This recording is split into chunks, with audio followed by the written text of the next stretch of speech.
Evangelio de nuestro Señor Jesucristo según San Lucas.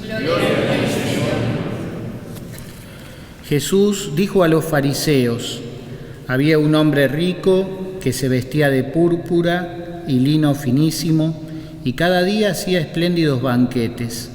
A su puerta, cubierto de llagas, yacía un pobre llamado Lázaro, que ansiaba saciarse con lo que caía de la mesa del rico. Y hasta los perros iban a lamer sus llagas. El pobre murió y fue llevado por los ángeles al seno de Abraham. El rico también murió y fue al sepulcro. En la morada de los muertos, en medio de los tormentos, levantó los ojos y vio de lejos a Abraham y a Lázaro junto a él. Entonces exclamó: Padre Abraham, ten piedad de mí y envía a Lázaro para que moje la punta de su dedo en la lengua y refresque mi lengua, porque estas llamas me atormentan. Hijo mío, respondió Abraham, recuerda que has recibido tus bienes en vida y Lázaro en cambio recibió males.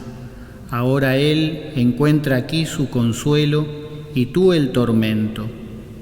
Además, entre ustedes y nosotros se abre un gran abismo, de manera que los que quieren pasar de aquí hasta allí no pueden hacerlo, y tampoco se puede pasar de allí hasta aquí. El rico contestó: Te ruego entonces, Padre, que envíes a Lázaro a la casa de mi padre, porque tengo 5 hermanos, que él los prevenga, no sea que ellos también caigan en este lugar de tormento. Abraham respondió: Tienen a Moisés y a los profetas, que los escuchen. No, padre Abraham, insistió el rico, pero si alguno de los muertos va a verlos, se arrepentirán. Pero Abraham respondió: Si no escuchan a Moisés y a los profetas, aunque resucite alguno de entre los muertos, tampoco se convencerán. Palabra del Señor. Gloria a ti, Señor Jesús.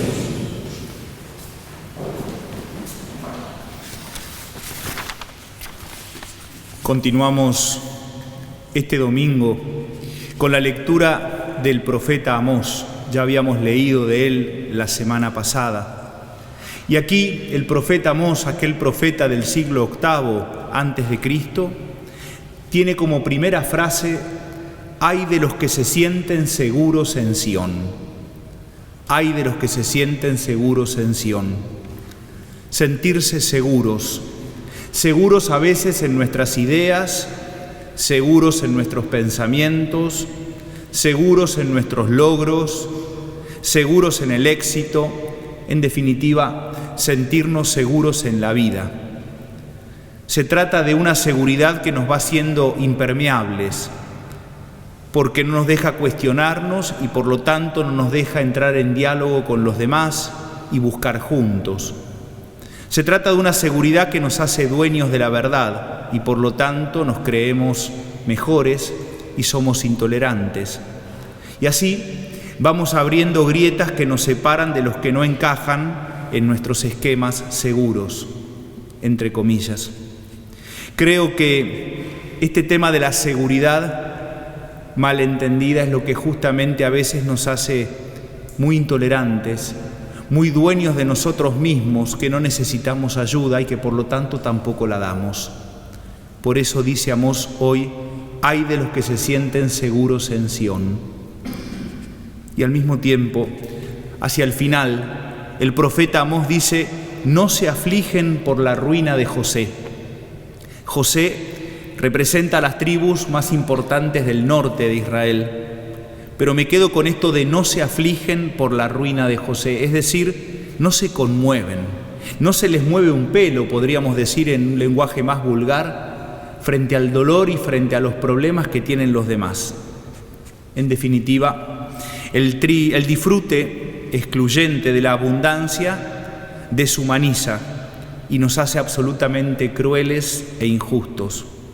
Y lo que se vive en esta sociedad que es tan denunciada por Amós es el pecado de la indiferencia más profunda, el sentirnos ciegos e insensibles ante el sufrimiento de los demás. Recuerdo aquí la escena de Abel y Caín, cuando Caín mata a Abel y luego responde a Dios: ¿acaso soy yo guardián de mi hermano? El desentenderse absolutamente, la profunda indiferencia. Como de alguna manera eso que denuncia Amós en aquel momento parece que es algo que es constante en la humanidad.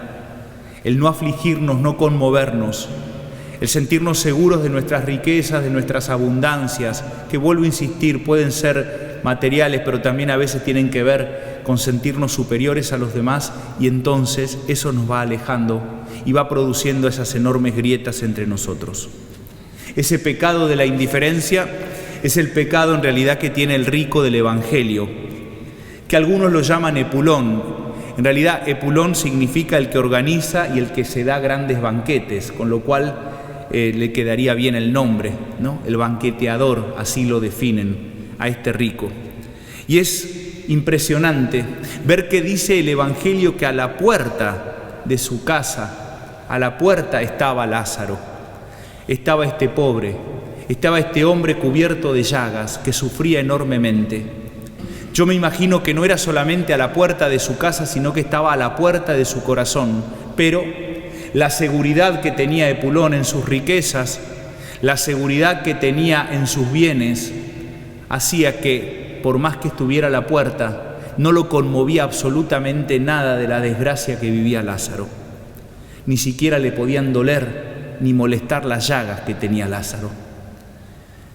Me impresiona que parecería que la única compañía que tiene este pobre hombre, Lázaro, dice que son los perros que lamían sus llagas. Y aquí, por un lado, pensaba en el cuadro de Tintoretto, un pintor del siglo XVI, que tiene un cuadro que se llama El lavatorio de los pies. Es un cuadro muy grande y en el centro de la escena, y con un tamaño mayor que los personajes, hay un perro. Y uno dice, ¿qué hace ese perro ahí? Es que justamente en el contexto del lavatorio de los pies, cuando Jesús lava los pies a los discípulos, ese perro simboliza la fidelidad. El perro es símbolo de la fidelidad.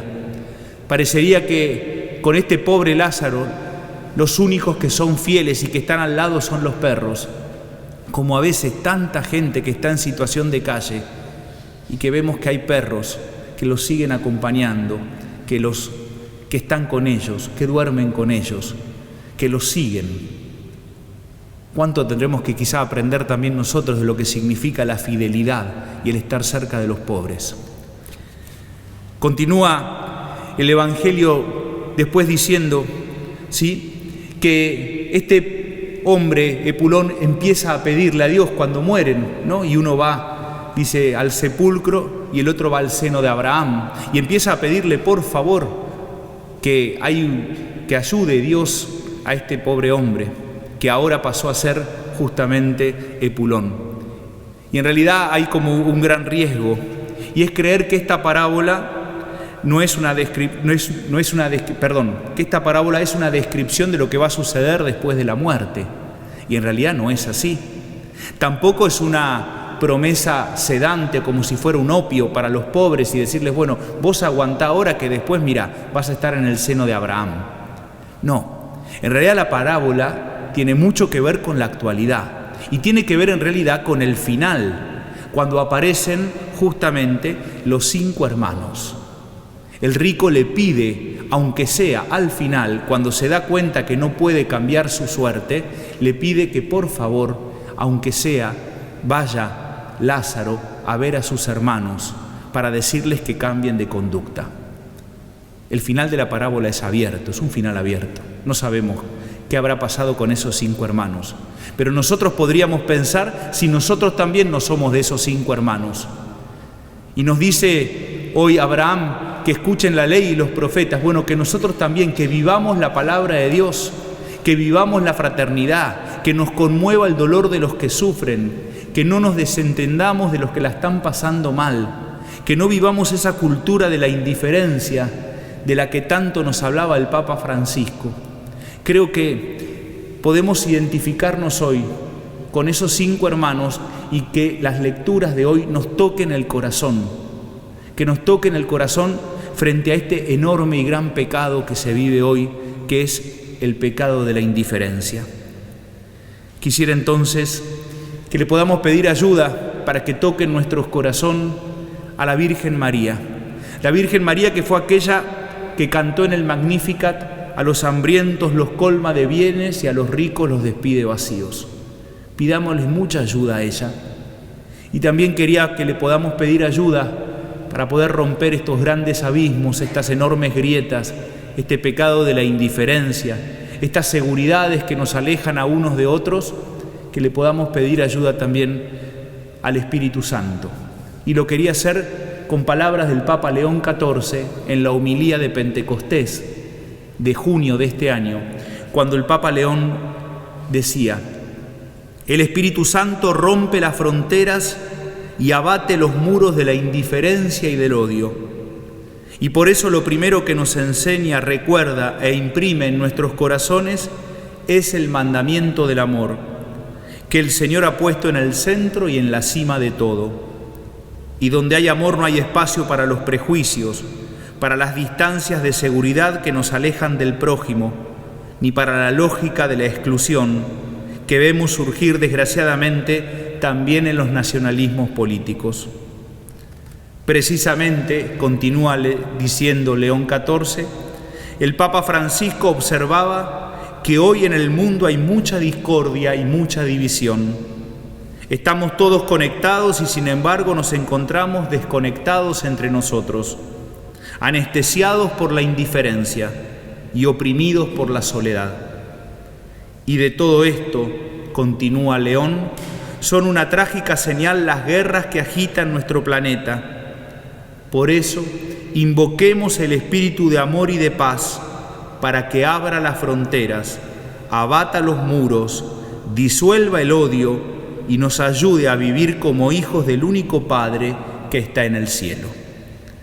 Que la Virgen María interceda por nosotros para construir una sociedad más fraterna, más justa, más equitativa, y que el Espíritu Santo, como nos decía el Papa León, rompa las fronteras, los muros y todo aquello que nos divide y que hace que algunos vivan demasiado bien a costas de otros que la están pasando demasiado mal. Que podamos entre todos vencer el pecado de la gran indiferencia que a veces reina en nuestros corazones y en nuestras sociedades. Amén.